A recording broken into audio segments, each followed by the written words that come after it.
Late Night with the Devil is a movie that I have never heard of until I found it for rent on Amazon Prime, and that's a shame. I feel like there was hardly any marketing for this movie, or am I just out of touch? The movie stars David Dashmalchian, hope I pronounced that right, who most notably usually is a side character, albeit a memorable one, but this time he's the star of the movie, and boy does he shine. The movie is filmed as a documentary of lost footage of a controversial episode of a late night show. David plays Jack Delroy, a likable host that is always close to being the number one talk show, but cannot seem to overcome the titan that is Johnny Carson. due to a terrible incident. Jack goes on a hiatus, putting his show on a hold for a month, coming back with nothing to show for except a show that has fallen even lower on the rankings and is on track to being cancelled. Fearing that he will miss his chance and be forgotten, Jack decides to film an episode that pushes boundaries and explores taboo topics no matter what the risk is. The setting of this movie is broken into two styles. The first style is the actual episode, what the viewers at home are meant to see, a controlled environment. The second style, what happens in between commercials, and we get a closer look on what drama has happened between the scenes.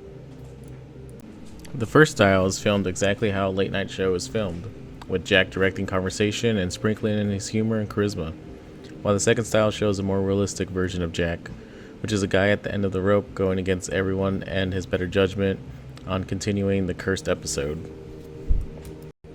The first half of the show is kinda goofy, with a stereotypical medium trying to talk to the audience members and badly guessing names, trying to connect the name of a person that died to an audience member. As the show goes on, more paranormal events start happening, which leads to the show jumping to commercial. Once again, the second style immediately picks up from there, and that's the formula of the entire movie, which is us watching segments of a show and then seeing the cast and live audience react to stuff once the cameras are off.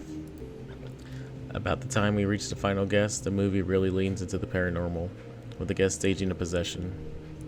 Ingrid Torelli does a phenomenal job portraying an innocent yet sinister girl who seems like, despite acting naive, is always in control of the situation.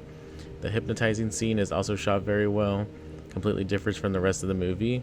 It's grotesquely uncomfortable with a surprising twist.